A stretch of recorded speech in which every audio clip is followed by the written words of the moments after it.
नहमदुहु व नुसल्ली अला रसूलिहिल करीम अम्मा बअद फ़अऊज़ु बिल्लाहि मिनश शैतानिर रजीम बिस्मिल्लाहिर रहमानिर रहीम या अय्युहन नासु कुलू मिम्मा फ़िल अर्दि हलालन तय्यिबन व ला तत्तबिऊ खुतवातिश शैतान इन्नहु लकुम अदुव्वुम मुबीन इन्नमा यामुरुकुम बिस्सूइ वल फ़हशाइ व अन तक़ूलू अलल्लाहि मा ला तअलमून वइज़ा क़ील लहुम इत्तबिऊ मा अंज़लल्लाहु क़ालू बल नत्तबिऊ मा अल्फ़ैना अलैहि आबाना अवलौ काना आबाउहुम ला याक़िलून शय्यन व ला यहतदून सदक़ल्लाहुल अज़ीम। रब्बि इश्रह ली सदरी व यस्सिर ली अमरी वहलुल उक़दतम मिन लिसानी यफ़क़हू क़ौली। अल्लाहुम्मा रब्बना अल्हिमना रुश्दना व अइज़ना मिन शुरूरि अनफुसिना अल्लाहुम्मा अर्हमना बिल क़ुरआनिल अज़ीम वजअल्हु लना इमामन व नूरन व हुदन व रहमह आमीन या रब्बल आलमीन। Before we start with this 21st section of Surah Al-Baqarah, please note 2 points. As I told you that the 4 strands of the issues which are discussed in the second part, one is regarding the Sharia, Ahkam Sharia. Number 2 point, that just as we find in the end, in the last part of the first section, first half of the surah, there was mention of the pagan Arabs, the idolaters, the mushrikeen of the Arabian Peninsula. In the same way, in the second half also, we find in this ruku a reference to them. And that is, just as I said that in the previous section, it's the last mention of the Ahlul Kitab, of the Jews and Christians in the Surah Al-Baqarah. In this way, in this section, this is the last reference to the pagan Arabs, to the idol worshipping Arabs in this surah. Ya ayyuhan nas kulu mimma fil ardi halalan tayyiba.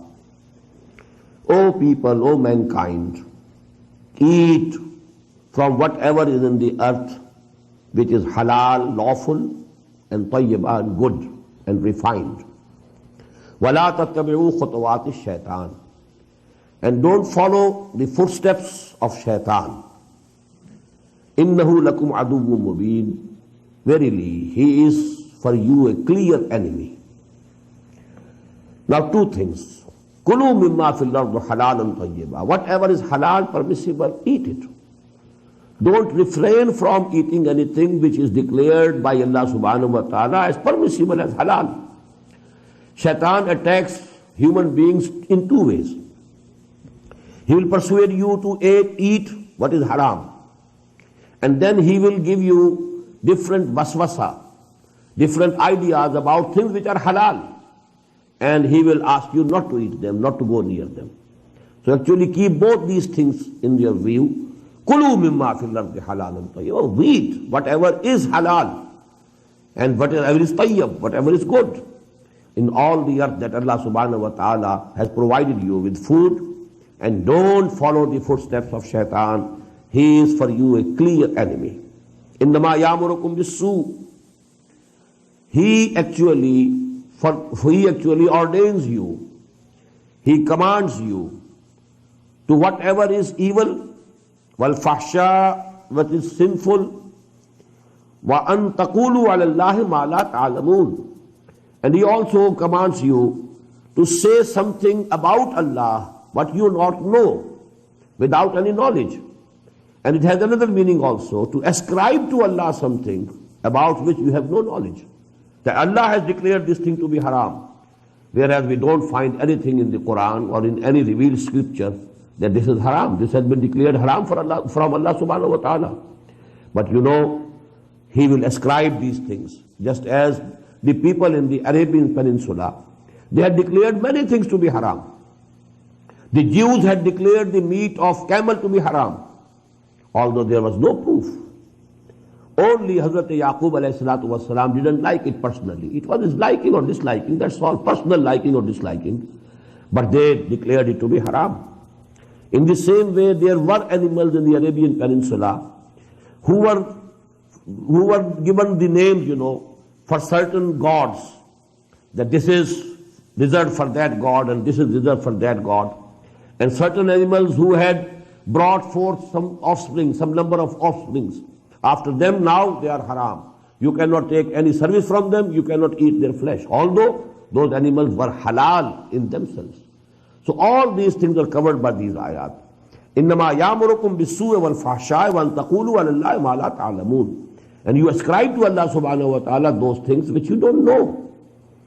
وَإِذَا قِيلَ لَهُمُ اتَّبِعُوا مَا أَنزَلَ اللَّهُ. And when it is said to them, follow what Allah subhanahu wa ta'ala has sent down, what He has revealed.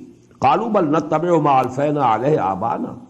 They say, instead, we shall follow on what we found our forefathers. Whatever they were doing, whatever their practices, we shall follow them. أَوَلَوْ كَانَ آبَاؤُهُمْ لَا يَعْقِلُونَ شَيْئًا. What? Will they follow their fathers, forefathers?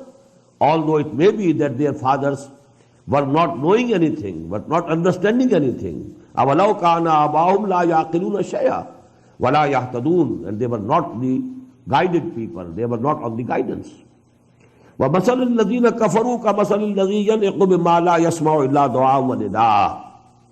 And the likeness of these people, these kuffar, who worship idols and who call them, their gods, their idols, for help and pray to them, prostrate before them, their likeness is to the people, to a shepherd who calls his flock of sheep. Although this flock of sheep, they understand nothing, but only that someone is crying and someone is, calling, except that. So just like animals, these idols even don't understand, don't hear, but they are calling them and they are praying to them. Summun bukmun umyun fahum la yaqilun. They hear nothing, they are dumb, they are deaf, they are blind, so they do not understand. Ya ayyuhallazina amanu kulu min tayyibati ma razaqnakum. Again repeating. O you who believe. In the beginning it was Ya ayyuhan nas. The address was to the whole of humanity. It was in the generalized terms. Now it is particularly the Muslims are addressed here. Ya ayyuhallazina amanu kulu min tayyibati ma razaqnakum. Eat from the good things with which we have provided you. Washkuru lillah. And be grateful to Allah subhanahu wa ta'ala. In kuntum iyyahu ta'budun. If you really worship Him and obey Him. Innama harrama alaykum al-maytata.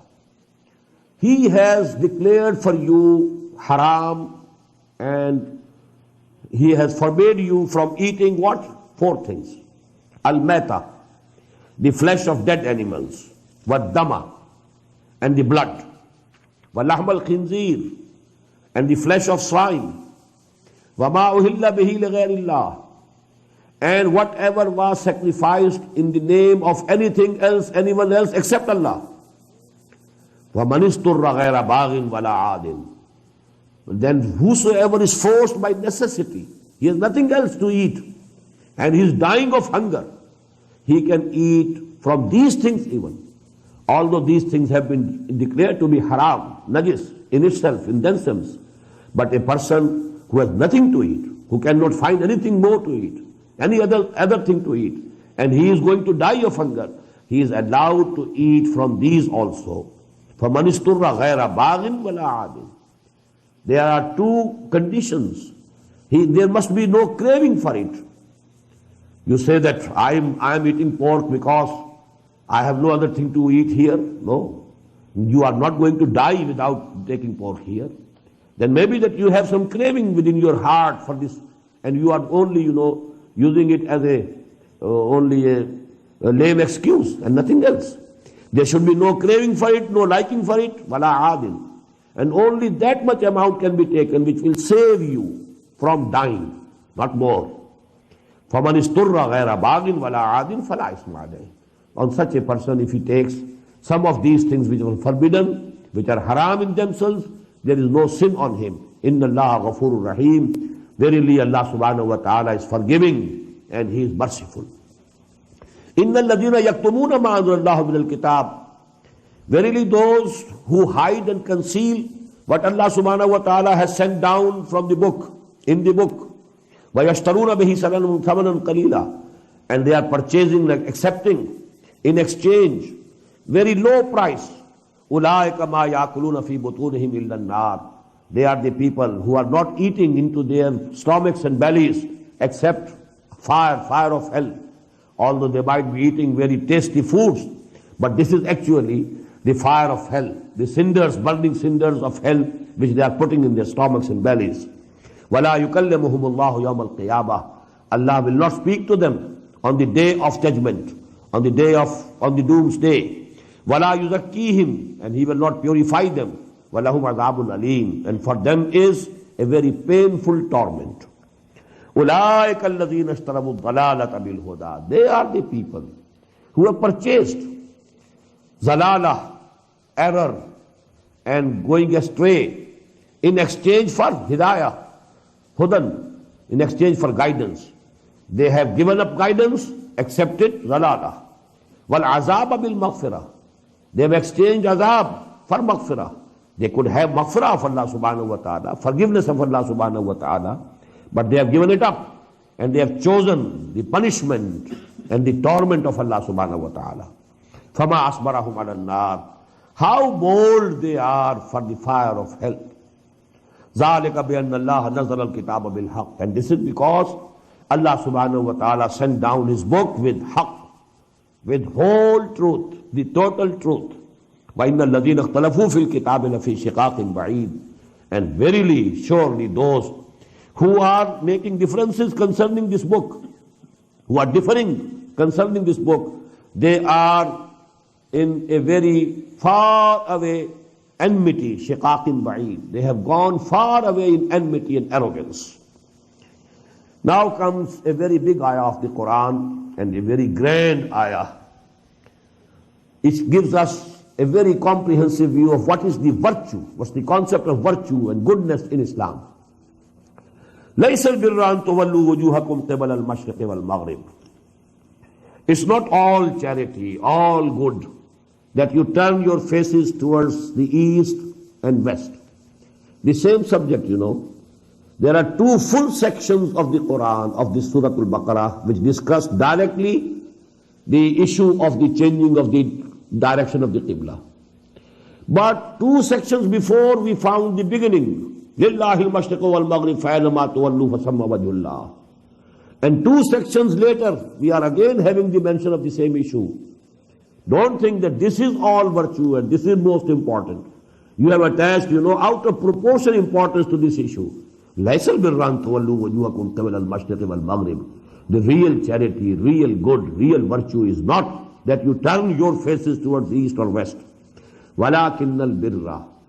But actually charity and virtue is the virtue of a person. مَنْ آمَنَ بِاللَّهِ وَالْيَوْمِ الْآخِرِ وَالْمَلَائِكَةِ وَالْكِتَابِ وَالنَّبِيِّينَ. The first precondition of virtue and goodness and all good is to have faith in Allah, who has belief and faith in Allah, وَالْيَوْمِ الْآخِرِ, and the last day, وَالْمَلَائِكَةِ, and the angels, وَالْكِتَابِ, and the books, وَالنَّبِيِّينَ, and the prophets. And number two, what is the manifestation, practical manifestation of this iman? Number one, وَآتَ الْمَالَ عَلَى حُبِّهِ ذَوِي الْقُرْبَى وَالْيَتَامَى وَالْمَسَاكِينَ وَابْنَ السَّبِيلِ وَالسَّائِلِينَ وَفِي الرِّقَابِ. They give away their own belongings, their own wealth, although they themselves love it, in spite of their love for it. This mal, this wealth is definitely dear to their hearts. But despite this love for them, for this property and wealth, they spend it. And they spend it for whom? Zawil Qurba, close in relationship. Wal Yatama, and the orphans. Wal Masakin, and the poor. Wabna Sabil, and the wayfarer. وَالسَّائِلِينَ, and the beggars, وَفِي الرِّقَابِ, and in releasing the people from the bondage of slavery and maybe also of debt. وَابْنَ السَّبِيلَ وَالسَّائِلِينَ وَفِي الرِّقَابِ وَأَقَامَ الصَّلَاةَ. Second practical manifestation, and he established the regular prayers. وَآتَ الزَّكَاةَ, and he paid the charity, the regular charity, the compulsory charity. And number 4, وَالْمُوفُونَ بِعَهْدِهِمْ إِذَا عَهَدُوا, and those who fulfill their words and promises and contracts when they have made any contract, any promise. And number 5, and last but not the least, rather we should say the most important, وَالصَّابِرِينَ فِي الْبَأْسَاءِ وَالضَّرَّاءِ وَحِينَ الْبَأْسِ, those who show perseverance and patience in distress and affliction, and at the time of conflict and war, and they are steadfast, they are perseverance, they show patience, and they are ready to risk everything for the cause of Allah subhanahu wa ta'ala. أُولَٰئِكَ الَّذِينَ صَدَقُوا وَأُولَٰئِكَ هُمُ الْمُتَّقُونَ. They are the people who are really truthful, and they are the people who are really pious, who are really God-fearing. Now this is, as you have seen, this ayah, the name of this ayah can be Ayatul Bir, the ayah which gives us a comprehensive view of what is bir, what is virtue, what is charity. And this gives us a full character picture of a person. Because the goodness or iman, real faith, it permeates the whole personality of a person. The whole personality is changed. If there is real iman in the heart, وَلَكِنَّ الْبِرَّ مَنْ آمَنَ بِاللَّهِ وَالْيَوْمِ الْآخِرِ وَالْمَلَائِكَةِ وَالْكِتَابِ وَالنَّبِيِّينَ. That real iman in the heart will change and transform the whole character, the whole personality of a man. And that has been described in 5 terms. Number 1, that he gives away his wealth, although it is dear to him, for the needy, the poor, the orphans, and so on. Number 2, established prayer, pays the regular zakat, and he fulfills the promises that he makes, the contracts. Whatever he has given word, he sticks to them. And finally, then he is steadfast in the struggle between evil and good. He fights the evil, he challenges the evil, and if there is time to have patience, if there is persecution, if there is opposition, and he is afflicted with distress, pain, he has to go hungry, he has to take risks about his own life. وَلَنَبْلُوَنَّكُمْ بِشَيْءٍ مِّنَ الْخَوْفِ وَالْجُوعِ وَنَقْصٍ مِّنَ الْأَمْوَالِ وَالْأَنفُسِ وَالثَّمَرَاتِ, which we read that ayah in the 19th section. So that gives us a total picture of a man, of a person, of a character who is liked by Allah subhanahu wa ta'ala. He is actually a good person. He is actually the one whom Allah subhanahu wa ta'ala loves. Ya ayyuhalladhina amanu kutiba alaykumul qisas. Oh, you who believe. Now there is again some commandments about muamalat, the affairs of the world, about the cases in murder.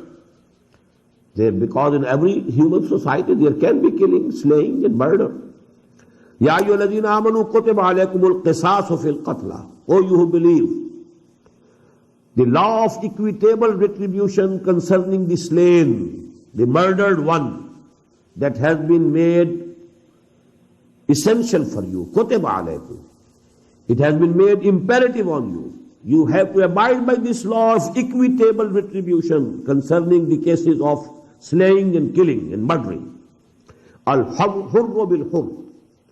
A free man in the place of a free man, he will have to die. If he had committed the murder, he will have to die, or he will have to pay the blood money. Wal-abd bil-abd. And if it is a slave, then the slave will die.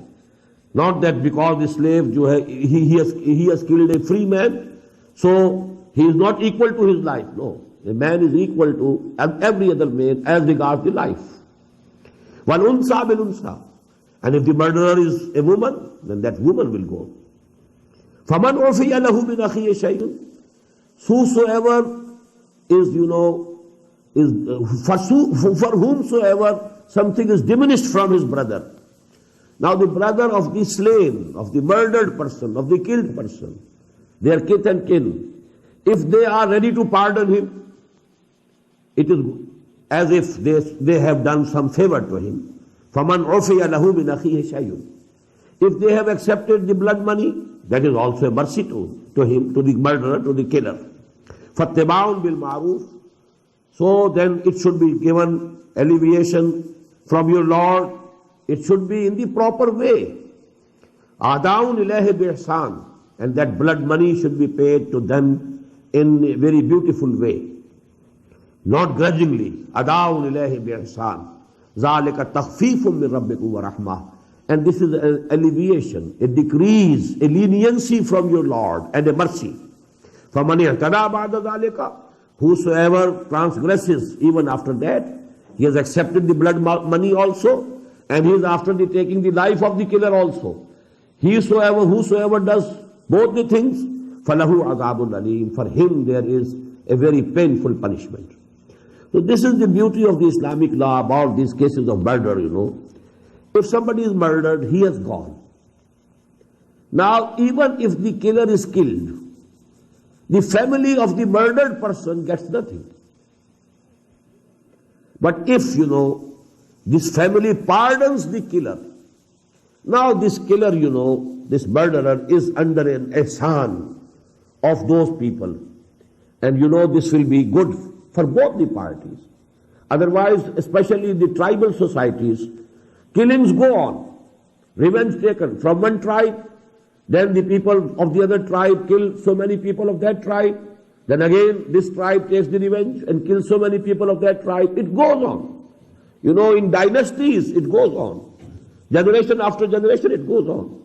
But this law, it can produce a full stop. It can place a full stop on all these things, because now the duty of the state is to procure and hold and get that murderer, bring him to book. Now you place him at the mercy of the family of the man who was murdered. That family has the authority. If they want to forgive him, they can forgive him. If they want to accept blood money, they can accept blood money. So that is actually the beauty and the wisdom of the divine law in the case of murder. وَلَكُمْ فِي الْقِصَاصِ حَيَاةٌ يَا أُولِي الْأَلْبَابِ لَعَلَّكُمْ تَتَّقُونَ. And for you, O people of understanding, there is life in this law of equitable retribution concerning the slain, so that you may be saved. كُتِبَ عَلَيْكُمْ إِذَا أَحْضَرَ أَحَدَكُمُ الْمَوْتُ إِنْ تَرَكَ خَيْرًا الْوَصِيَّةُ. It has been made obligatory upon you, if death the time of dying comes of a person amongst you, if he is leaving behind him some wealth, that he should prepare and give a will, wasiyah, lil walidain, for the parents, wal aqrabin, and the close in kith and kin, bil ma'roof, in a proper way, in a proper manner, in a reasonable, equitable manner. Haqqan al muttaqeen. It's a duty upon all people who fear Allah subhanahu wa ta'ala.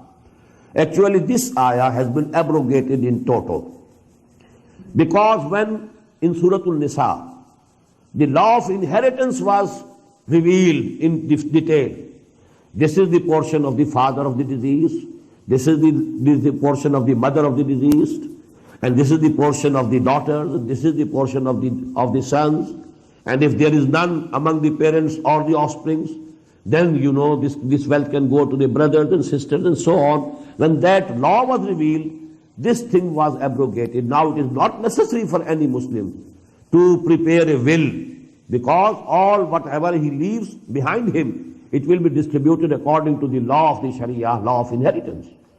But if somebody wants to make a will, he can make up till 1/3 of his property only. And none of the inheritors, the regular inheritors according to the Islamic law, cannot be given anything in the will.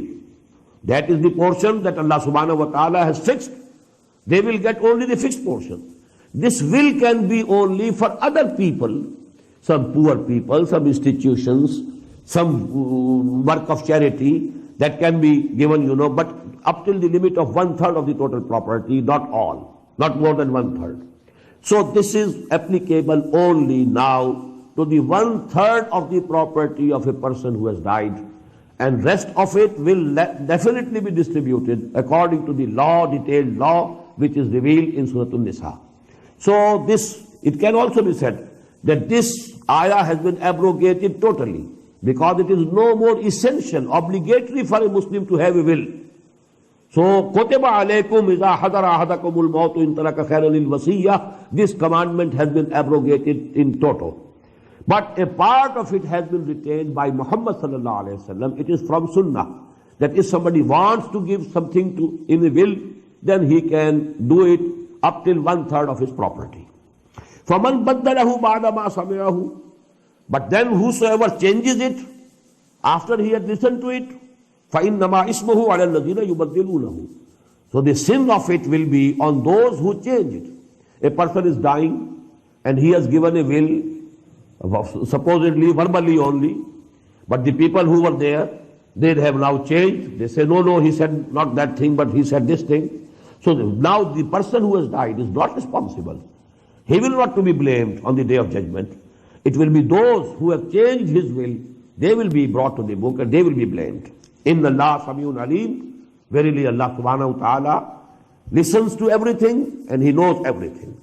فَمَنْ خَافَ مِن مُوسٍ جَنَفًا, whosoever fears that the deceased person, the person who has died and who has given a will, janafan aw isman, he has done some injustice in his will, or he has done some wrongdoing. If there is the fear that he has committed a mistake, he shouldn't have done this, it is unjust, the distribution that he has given in his will is not based on justice, فَأَصْلَحَ بَيْنَهُمْ, then there must be a dispute. Those who have been given less, they will stand and demand more. Then if they agreeably, if they change it and they set it the matter right by mutual consultation, فَأَصْلَحَ بَيْنَهُمْ فَلَا إِسْمَ عَلَيْهِ, then there is no sin on them. It is not sacrosanct that whatever the will is, it has to be implemented as such. No. If it is thought that it is unjust, injustice has been done, and then now by mutual agreement, some adjustments are made, so there is no harm in it, and there will be no sin in it. Ya ayyuhalladhina amanu kutiba alaykumus siyam. Now the other strand, and that is of ibadat. Now song. Ya ayyuhalladhina amanu kutiba alaykumus siyam kama kutiba ala alladhina min qablikum la'allakum tattaqun. O you who profess to believe, keeping fast has been made mandatory for you, just as it was made mandatory for them who were before you. This was there in the Sharia of Moses alayhi salam also. Psalm was there in their Sharia. In the same way, now this Psalm, Siyam, keeping fast, has been made obligatory on you. لَعَلَّكُمْ تَتَّقُونَ, so that you have real taqwa, so that you have self-control over your animal instincts. You have full control of your id and libido. Ayyam ma'dudat. As I told you, I think that these two ayat, they concern the first commandment that was given by Muhammad sallallahu alaihi wasallam to the people after Hijrah, that every Muslim should keep 3 fasts every month, because the Arabs were not accustomed to fasting. So they were gradually accustomed to it in a manner that every month, now you see, the month could be December, when fasting is easy. The month could be July or August or May, when the fasting is very difficult. So 3 days every month, it becomes very easy. Different weathers, different seasons, and only 3 days. But when it is full month, it's not a simple case. It's definitely something very hard. So first order was for 3 days, 13th, 14th, 15th of every lunar month. That was the commandment. That is why the words are used, ayyamam ma'dudat. They are in few days. 30 days are not few days. 30 days are quite a big number. Ayyamam ma'dudat, only a few days, 3 days. فَمَنْ كَانَ مِنْكُمْ مَرِيضًا, and regarding these 3 days also, there are two concessions. Concession number one, whosoever may be from amongst you ill, sick, or ala safarin, or on some travel, فَعِدَّةٌ مِّنْ أَيَّامٍ أُخَرٍ, he can complete that number in other days. 3 days, he can keep the fast in that month on any other 3 dates. Number two, وَعَلَى الَّذِينَ يُطِيقُونَهُ, and on them who has the power to keep psalm, to keep fasting, they are not ill, they are not sick, they are not on traveling, and then they don't want to keep fast. فِدْيَةٌ طَعَامُ مِسْكِينٍ, there is a redemption for them, that they should feed one poor person. فَمَنْ تَطَوَّعَ خَيْرًا فَهُوَ خَيْرٌ لَهُ, and whosoever voluntarily does more good, well, it is good for him. If he feeds 2 or 3 or 10 or 20, well, he will get the reward on the day of judgment. If someone keeps the fast also, and also is feeding the hungry, well, he is doing it voluntarily. So there is no limit to the voluntary good deeds that a man can perform. وَأَن تَصُومُوا خَيْرٌ لَكُمْ. Now this is the persuasion. Don't avail of this number 2 concession. There is the concession, but don't avail of it. وَأَن تَصُومُوا خَيْرٌ لَكُمْ. If you fast, if you keep the fast, it is better for you. إِن كُنْتُمْ تَعْلَمُونَ, if you have the real knowledge. If you know what is really good for you, what is really beneficial for you. For because fasting, you know, that is beneficial for your ruh, for your spirit, and you need it. While you know, if you have only given some charity and you have fed a few hungry people, well, that ruh will not get the food that would have given to him if you had fasted. Now comes the final commandment about the Shahr Ramadan, the month of Ramadan. Shahr Ramadan alladhi unzila fihi al-Quran. Month of Ramadan is the month in which Quran was sent down. I had already discussed it in my preliminary lecture. Quran was sent down in 2 stages. Stage number 1, from the Kitabum Mahfuz, Lawhim Mahfuz, Kitabum Maknoon, Fi Ummil Kitab, to the first heaven, to the first sky. And that was done in toto, at once, one piece. In one night, that night is Laylatul Qadr, and in 1 month, that was Ramadan. That is Inzal. Shahru Ramadan alladhi unzila fihi al-Quran, inna anzalnahu fi Laylatil Qadr. And second stage was that from there, the Archangel Jibreel alayhi salatu wasalam brought down Quran bit by bit, piece by piece, to the heart of Muhammad sallallahu alayhi wasallam. And this second stage took 22 years, beginning in the year 610 of Christian era and ending in the year 632 of the Christian era, when Muhammad sallallahu alayhi wasallam died. So these are the 2 stages.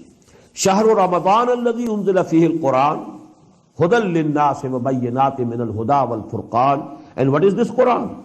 The guidance for whole of humanity. Now we can very easily compare. Here we find guidance for whole of humanity. And in the beginning of this surah was guidance for the muttaqeen, Hudan lil-muttaqeen. How do you correlate these both? That in itself it is guidance, it keeps and it holds, it has the guidance for the whole of humanity. But you know, only those will be able to avail the guidance of Quran who have real taqwa in them, who are God-fearing, who want to save them, who have the real and living moral law within them. This moral sense is there. They know what is bad, what is good.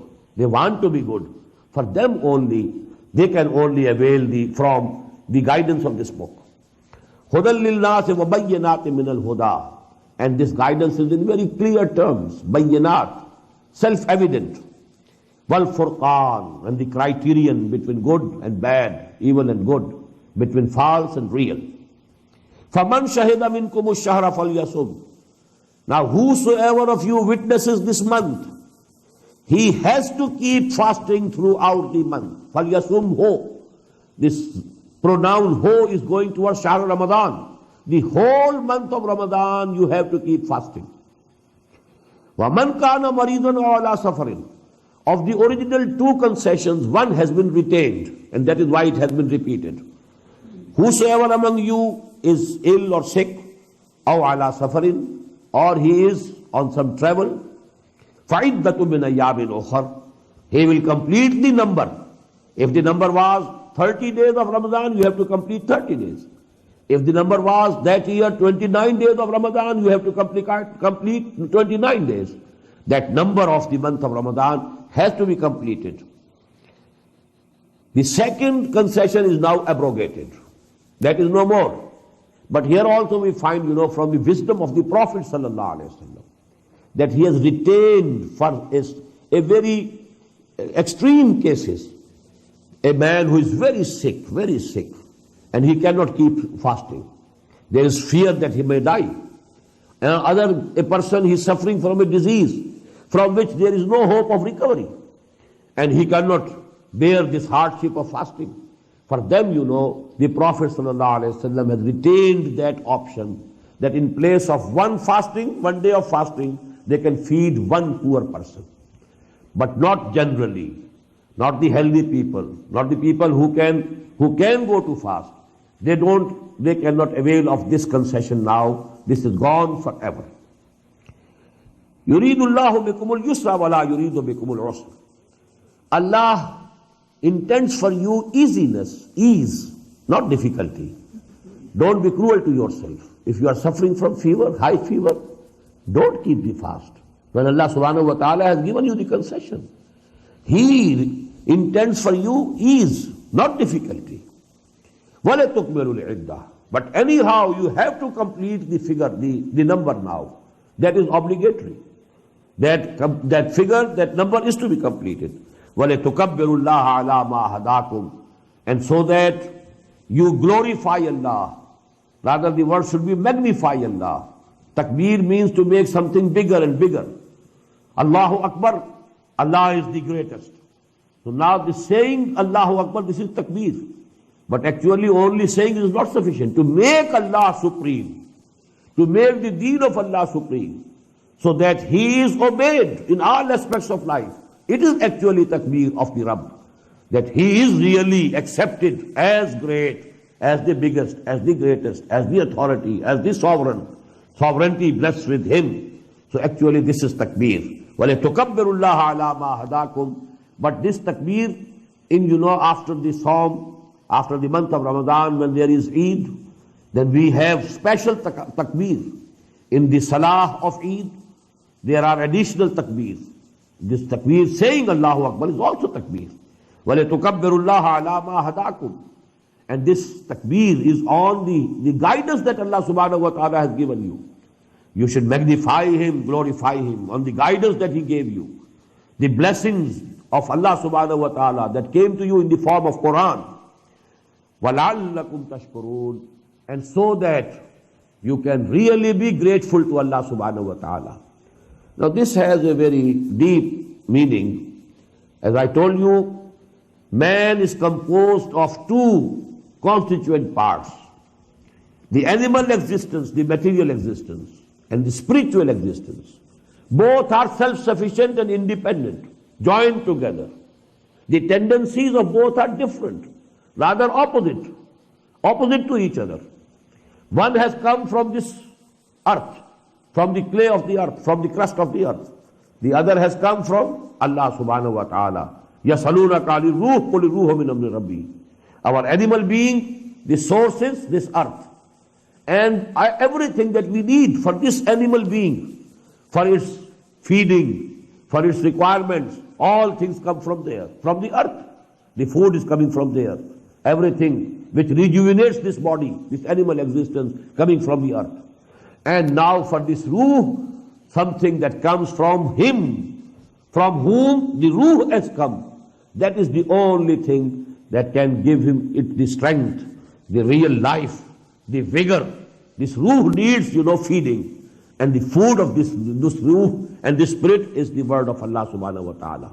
Because it is in itself manifestation of the word of kun fayakun. Every ruh of ours is a word of kun from Allah subhanahu wa ta'ala. And its strength will be strengthened, it will be revived, it will be rejuvenated, it will be revitalized by the word of Allah subhanahu wa ta'ala, by Quran. And that is what we are doing. Keeping the fast during the day, and during night we are awake with this Quran.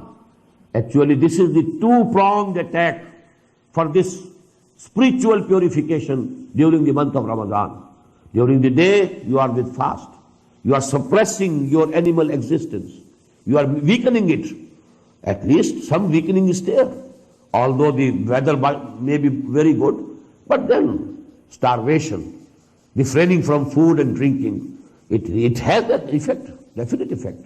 And then in the night, keep awake, stand, listen to Allah's kalam, His words, let it be absorbed in the soils of your hearts and your minds.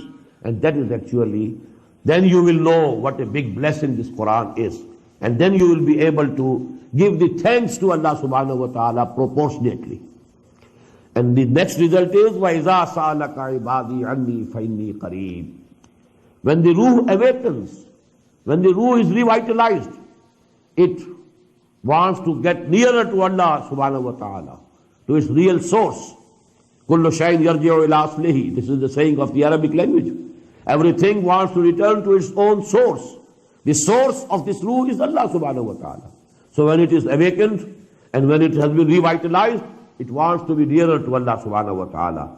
And when, O Muhammad sallallahu alayhi wa sallam, my bondsmen, ibadi, ask you about me, فَإِنِّي قَرِيبٌ.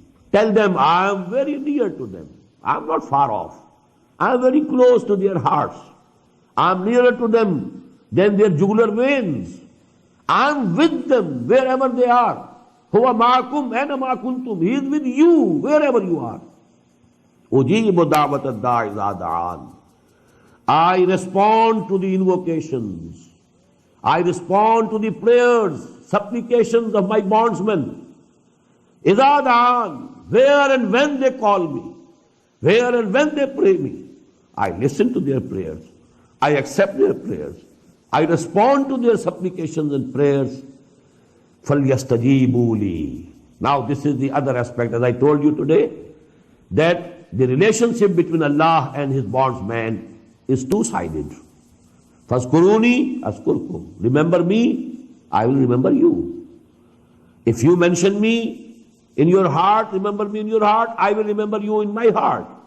If you mention me in a gathering, I will mention you in a much higher and better gathering of the Malaikatul Muqarrabun. I will mention my bondsman, my such and such bondsman is mentioning me, he's remembering me, he's preaching my word, he's teaching and conveying my message. So I will be mentioning him. In the same way here, if you want that I should listen to your prayers, if you want that I should accept your prayers, if you want that I should grant your requests, you should also listen to me. You should also hearken to me. You should also respond to me. You should also accept my commands. فَلْيَسْتَجِيبُوا لِي وَلْيُؤْمِنُوا بِي. So they should also listen to me. They should also respond to me. They should also have faith in me. وَلْيُؤْمِنُوا بِي لَعَلَّهُمْ يَرْشُدُونَ. So that they are led aright and they go straight to the final destination when Allah subhanahu wa ta'ala will be pleased with them. رَضِيَ اللَّهُ عَنْهُمْ وَرَضُوا عَنْهُ. There will be a mutual pleasure of both. Allah will be pleased with them and they will be pleased with Allah subhanahu wa ta'ala. Again, the two-sided bilateral relationship. رَضِيَ اللَّهُ عَنْهُمْ وَرَضُوا عَنْهُ. Now this ayah has another aspect of importance, and that is that this is the biggest Magna Carta of the rights of human beings that was given to humanity 1400 years ago. Otherwise, human beings were at the mercy of people who said to them, well, we are intermediaries between you and Allah and your God. You have to please us before you can place your applications and your prayers and your wishes and your requests to Allah, to your God. All the peers, all the pandits, all the pujaris, this is P. Everywhere you will find this word, peer, pandit, pujari, parohat, pope. All it's from P. And they have been exploiting humanity. Actually, this is the biggest exploitation. One exploitation was in the economic field through the landlords, through the feudals, through the kings. They are extracting taxes from the people. People are working hard in the fields, but when it is harvested, the lion's share is taken by the landlord or the feudal, the lord, and the biggest part goes to the king. So these were the two exploitations: the political exploitation of man and the religious exploitation of man. You have to present here something. That is why in that temple of Somnath, the amount of wealth, gold that was gathered over there, where from did it come? From people who had some applications, some wishes. They wanted to pray to their gods, and they had to please the custodians of that temple first. So that was actually, and Allah subhanahu wa ta'ala has freed us. पीराने कलीसा को कलीसा से उठा दो, क्यों खालिक व मखलूक में हाइल रहे पर्दे? There shouldn't be any distances between the creator and the created. They can communicate directly. You can communicate with me wherever you like. It's only you don't want to communicate with me because you have a guilty conscience, because you are earning haram, you are eating haram. You don't have the face to face Allah subhanahu wa ta'ala. You don't have the tongue to talk to Him because everybody knows what He is. He knows what I am. Therefore He wants, some other ways, by hook or crook. You please some peer and you place something on the grave of some big waliullah, and then all your wishes will be granted. So that is actually a very cunning way of exploitation that has been given an end by this ayah. وَإِذَا سَأَلَكَ عِبَادِي عَنِّي فَإِنِّي قَرِيبٌ أُجِيبُ دَعْوَةَ الدَّاعِ إِذَا دَعَانِ. You need not go anywhere to call me.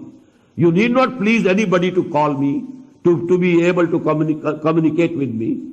Only whenever you like, but with sincerity. Make a firm resolve. I will respond to Allah's call. I will listen to Him. I will obey Him. I will act according to His commandments. And then talk to Him. He will listen to you. He will grant your requests.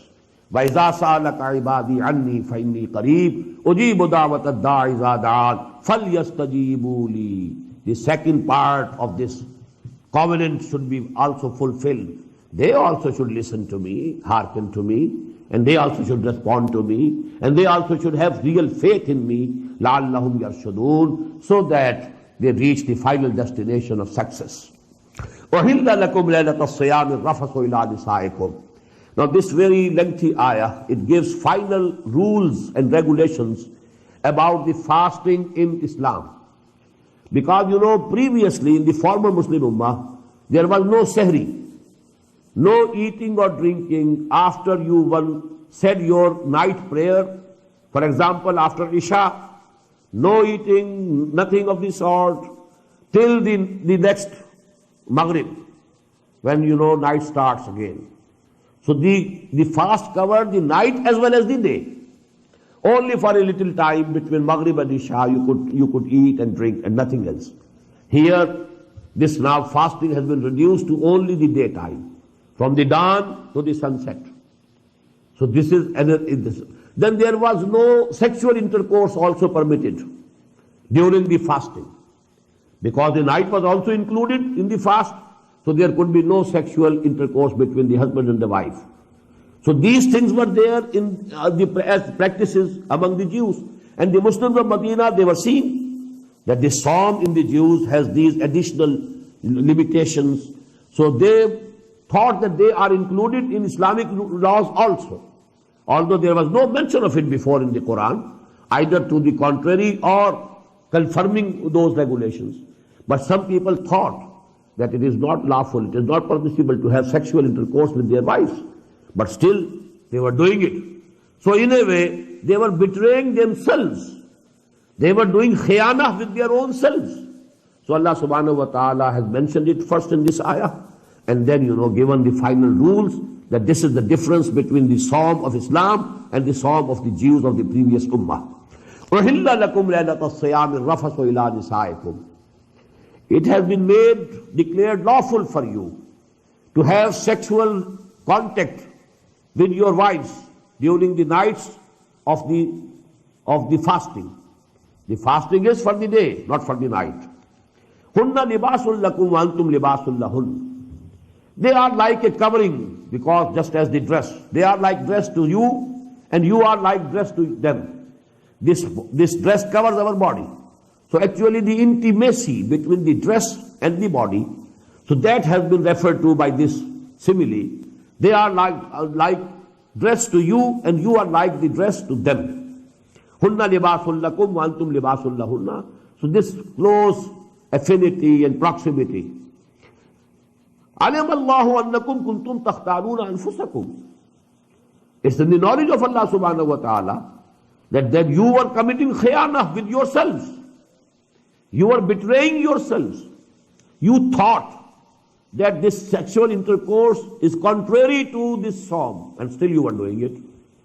Only a few might have been doing it, but Allah subhanahu wa ta'ala, mentions it, because with reference to that, He is now giving the final rules about this psalm in Islam. Fataba alaykum. So Allah subhanahu wa ta'ala has accepted your tawbah. He has relented towards you. He is lenient towards you. Wa'afa ankum. And He has forgiven you. You have done a mistake, committed a mistake. You shouldn't have done this. Although you didn't know it for sure that it is haram. But you thought that it is haram and still you are doing it. So actually you are betraying yourself. You are doing khiyana, dishonesty with your own self. Now Allah subhanahu wa ta'ala has relented towards you and He has accepted your tawbah and He has forgiven you. فَالْآنَ بَاشِرُوهُنَّ. Now you can have contact with them. وَابْتَغُوا مَا كَتَبَ اللَّهُ لَكُمْ. And now you try to get what Allah subhanahu wa ta'ala has ordained for you. Now this sexual intercourse, the result is offspring, the result is taskeen, litaskanu ilayha, everything that is contained in it. Allah subhanahu wa ta'ala has not gone into details. But whatever Allah subhanahu wa ta'ala has ordained for you in this contact between the spouses, you can get it, you can have it. وَابْتَغُوا مَا كَتَبَ اللَّهُ لَكُمْ فَالْآنَ بَاشَرُوهُنَّ وَابْتَغُوا مَا كَتَبَ اللَّهُ لَكُمْ وَكُلُوا وَاشْرَبُوا حَتَّى يَتَبَيَّنَ لَكُمُ الْخَيْطُ الْأَبْيَضُ مِنَ الْخَيْطِ الْأَسْوَدِ مِنَ الْفَجْرِ. And you can keep on eating and drinking till the white thread of the morning of the dawn becomes evident to you from the black thread of the night. This is again, an expression for the dawn, when that whiteness appeared on the horizon. It's like a thread which is separating darkness from this thread, it is separating the horizon. When the white thread of white thread of the dawn becomes evident to you from the black thread of the night. Now when dawn has appeared, stop eating, stop drinking. Now till the sun setting, till the coming of the night, you have to complete this psalm. Now all the restrictions are there. No eating, no drinking, no sexual contact, nothing of the sort. All things prohibited. وَلَا تُبَاشِرُوهُنَّ وَأَنْتُمْ عَاكِفُونَ فِي الْمَسَاجِدِ. An additional limitation. And that is when you are mu'takif. What is i'tikaf? To confine yourself to the limits of a masjid, an area, but not the whole of masjid, where really prayers are held.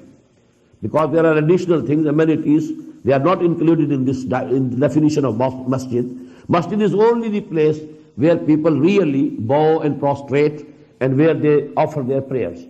So you restrict yourself, cut off from the other worldly, your routine activities, and now you are absolutely with Allah subhanahu wa ta'ala, remembering Him, praying Him, reading Quran, doing whatever He has commanded to do. So all these things you can do.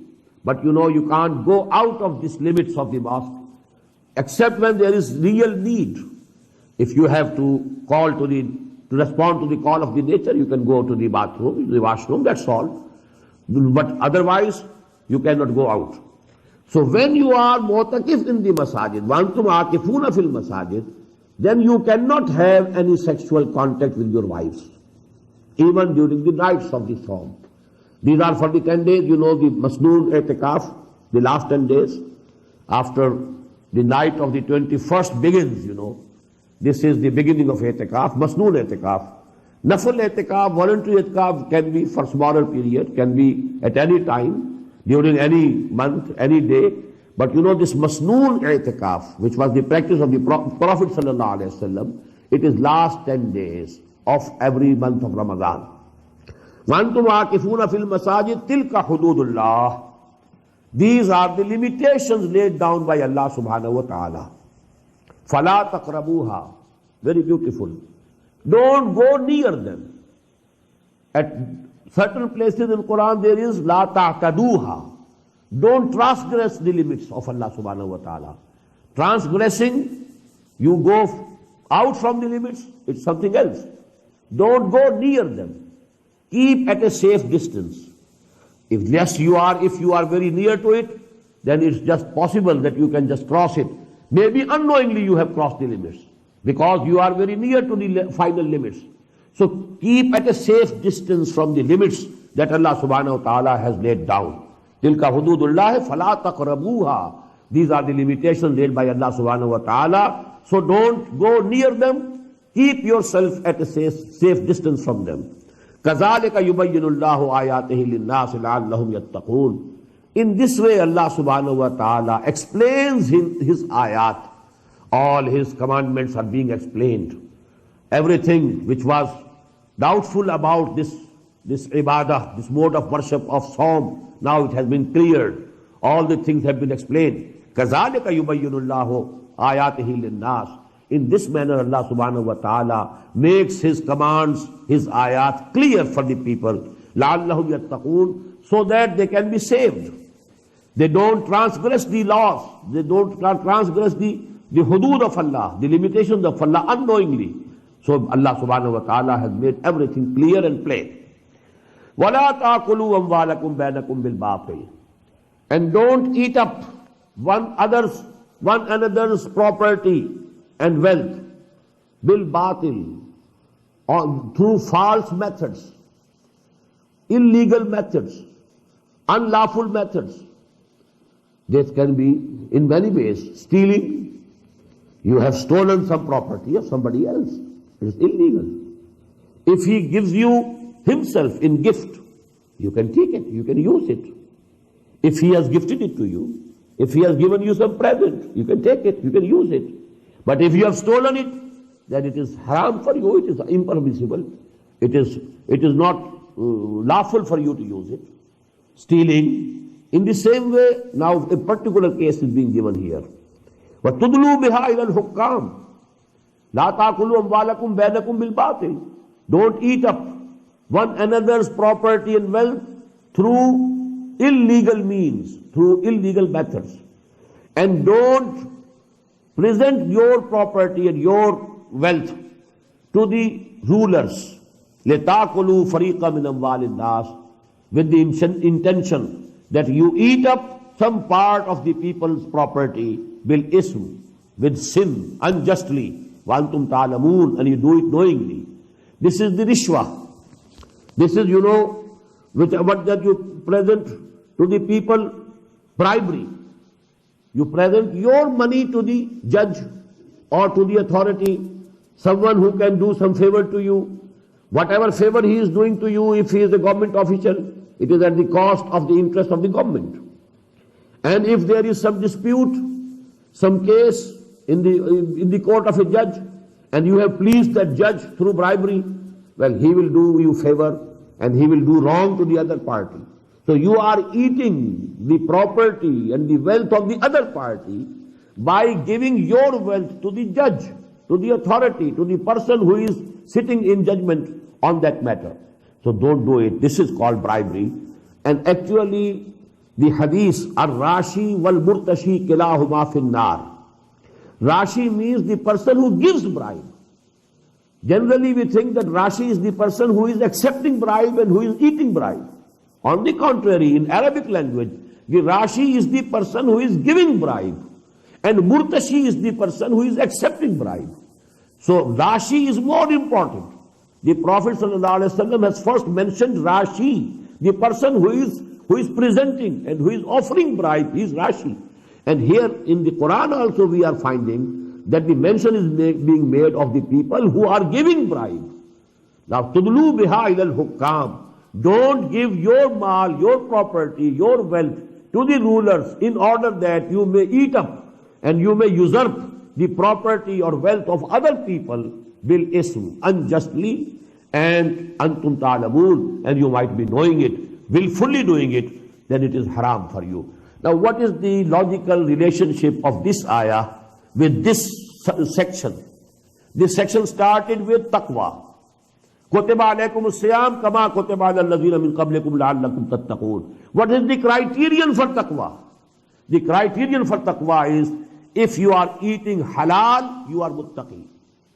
If you are eating haram, you are not muttaqi. You may be very pious apparently. You may be worshipping, not 5 prayers a day, but 10 prayers a day. But if you are eating haram, you are not at all muttaqi. The real criterion of taqwa is that you must eat and you must earn through halal means and not through haram means.